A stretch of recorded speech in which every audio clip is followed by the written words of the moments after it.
1,000 people from India have applied for political asylum in Austria. For several months, there was no other country with more asylum seekers here. How would you explain that? Well, I mean, I don't know the numbers. If you say so, I have to take you at your word. But my sense is that when it comes to irregular migration, sometimes, you know, because these are done by syndicates and gangs, you never know where they end up with. I think what's important is not what happened in the past. It is that we have a commitment to ensure that movement and mobility is legal. We would like a regime, an agreed regime for that. It's good for the global workplace. It's good for the Austrian economy.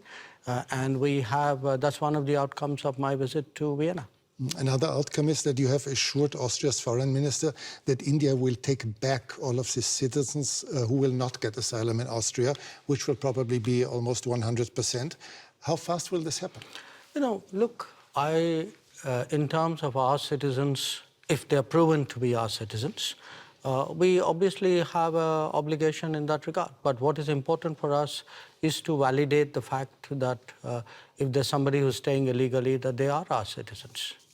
And if there are citizens, usually we work it out between the governments concerned. I can't give you a time frame on it because it depends on what is the level of proof that is provided for us and what are the preparations on the Austrian side. So you did not agree on a time frame today? No, we didn't. Frankly, we didn't get into that kind of discussion. That is for the immigration people to decide. As foreign ministers, what we did was to work out an agreed mobility and movement regime. So we were looking for solutions. We weren't into the details of returnees' problem. That there are other people whose jobs it is to do that. Let's talk about the war in Ukraine. As you are well aware, the whole world noticed that India, as a very influential country, has never publicly condemned Russia's assault and invasion into a neighboring country. Why is that so? Can you really be neutral in a war for which obviously one side bears all responsibility?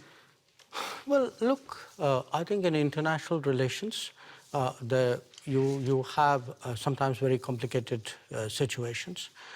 And where we are concerned, we have always taken the position that the way out is for the countries concerned to get back to dialogue and to diplomacy. I'll come to that soon, but is this a complicated situation? Is this really complicated? There's just one big country invading its neighbor. No, look, I can give you many instances of countries who have violated the sovereignty of another country. You know, if I were to ask where Europe stood on a lot of those, I'm afraid I'll get a long silence. So do understand one thing. At the end of the day, we make judgments in foreign policy based on what we think are our long-term interests and what is good for the world. But you and Prime Minister Modi have already said that regularly call on both sides to stop the war and to negotiate. However, can one really urge Ukraine to stop defending itself? After all, there are no Ukrainian tanks in Russia. There are Russian tanks and planes and missiles destroying Ukraine. I think that's a bit of a misrepresentation. I think what we do is to say, get back to dialogue and diplomacy. There was dialogue and diplomacy in the early days of the conflict. So it's not that it didn't happen. So it's not for us to put conditions and to say this country is equal to that country. That's your judgment. But should you urge Russia to stop the war? I think we have been very clear that this conflict is not in anybody's interest, including theirs. But you wouldn't say it more explicitly? I'm a diplomat. It is my job to conduct foreign policy which serves my national interests and which serves what I believe is a long-term pathway towards peace and dialogue. Let's talk about India's interests. India does not take part in Western sanctions against Russia, but has increased its imports from Russia 5 times since the war began. By this, are you not helping Moscow? Are you not financing Russia's war? You know, Europe imported in the same period 6 times the energy which India did. So but Europe decreased its imports a lot and dramatically since the war started. You multiplied yours. No, essentially, if it is a matter of principle, why didn't Europe cut on the first day? Why didn't we see on 25th of February a complete cutoff of energy imports from Russia? But You can't say it's my principle, but by the way, I will do it by my timing. Okay, but isn't it the difference between decreasing your imports but still making sure that Europe is not freezing to death in the winter, or just increasing your imports by 5 times? No, Europe has managed to reduce its imports while doing it in a manner in which it is comfortable for Europe. Comfortable. If that, comfortable it's manageable. It's manageable. Maybe a little bit of an It's manageable. Now, if at 60,000 euros or whatever is your per capita income, you are so caring about your population. I have a population at $2,000. I also need energy. I'm not in a position to pay high prices. The price of oil has doubled. So, and what Europe is doing is also moving into the Middle East and diverting production out of the Middle East into Europe and raising prices. So European actions actually are putting pressure on the global oil markets and on my imports as well. So I think it's something which, if European political leadership understandably would like to soften the impact on their population, I think it's a privilege they should extend to other political leaderships as well. Are you reluctant toward Moscow as well, because Russia is India's most important supplier of weapons and military equipment? And therefore? Are you reluctant to criticize Moscow? No, I think, look, we have a relationship with Moscow. We've had a long-term relationship with Moscow. I think it's important to look at that history of the relationship. It was a relationship built in a period when Western democracies used to arm a military dictatorship called Pakistan and deny India defensive weapons. So if we are talking about principles, let's talk a little bit of history out here. So how did the Indian exposure to Russia and previously to Soviet Union get built up? Because the Western democracies, for whatever reason, decided that their natural partner in our part of the world was a military dictatorship. Would you consider India an ally of Russia? No, I think India doesn't. We are an independent country. We do not define ourselves or perceive ourselves in alliance terms. That's very much a Western terminology. It's not a term that we use. Before you said you're a diplomat, but several weeks ago you called Pakistan, your neighbor, the epicenter of terrorism. Well, I did it again today without using the word Pakistan. Yes, and this doesn't sound very diplomatic, does it? No, because you are a diplomat doesn't mean you're untruthful. I could use much harsher words than epicenter.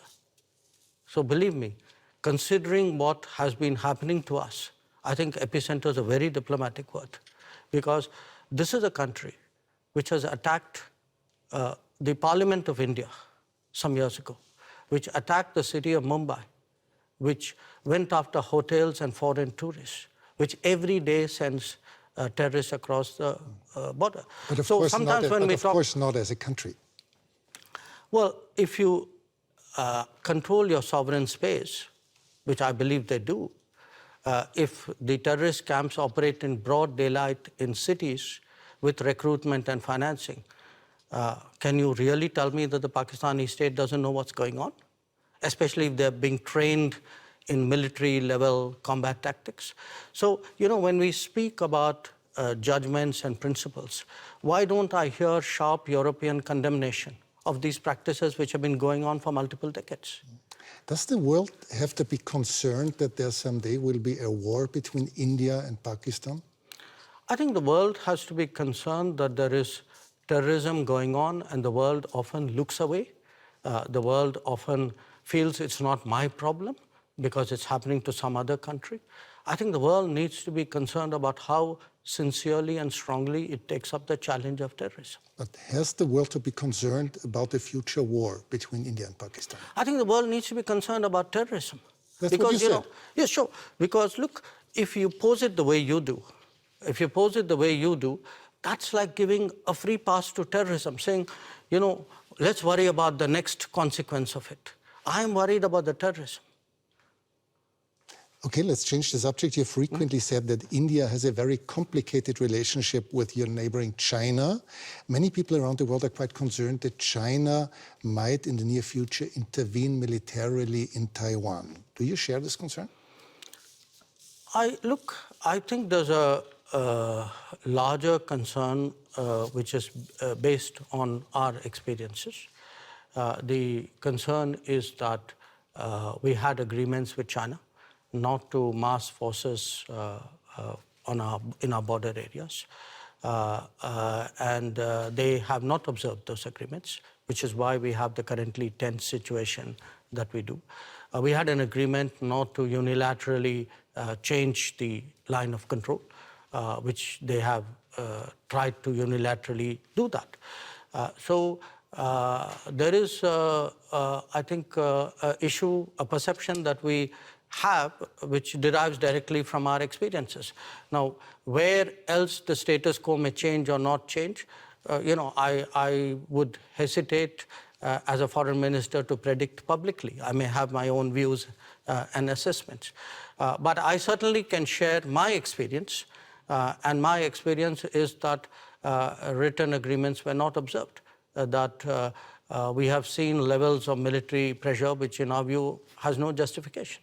China would say the opposite. They would say that India had not obeyed different agreements. But obviously, you see no, I think it's difficult for China to say that for this reason. The record is very clear because today, there's a lot of transparency. You have satellite pictures. If you see who moved the forces to the border areas first, I think the record is very clear. So it's very difficult for China to say what you suggested they could. India will probably overtake China as the world's most populous country within this year. Is this fact of any political significance to India, or is it just a mere statistic? We'll know that when we reach there, won't we? Yeah, because we have never used numbers in that manner. Maybe other countries have. I would still say, to a large extent, it is a statistic, but you will have a situation where the world's most populous country is not among the permanent members of the Security Council. And what does it say about the state of the UN if that is the case? So it's a kind of both a yes and a no. It's partly a statistic, but I think it's a statistic which means a lot. For several years, you have called for a permanent seat on the Security Council, as have Brazil, as has Japan or Germany. How long will it take, from your point of view, till this reform of the Council will actually become reality? Well, ideally, we'd like it yesterday. Of course. But the problem, I think, is that those who are today enjoying the benefits of permanent membership clearly are not in a hurry to see reform. I think it's a very short-sighted view, in my opinion, because at the end of the day, the credibility of the UN and, frankly, their own interest and effectiveness is at stake. So my sense is it will take some time, hopefully not too much time.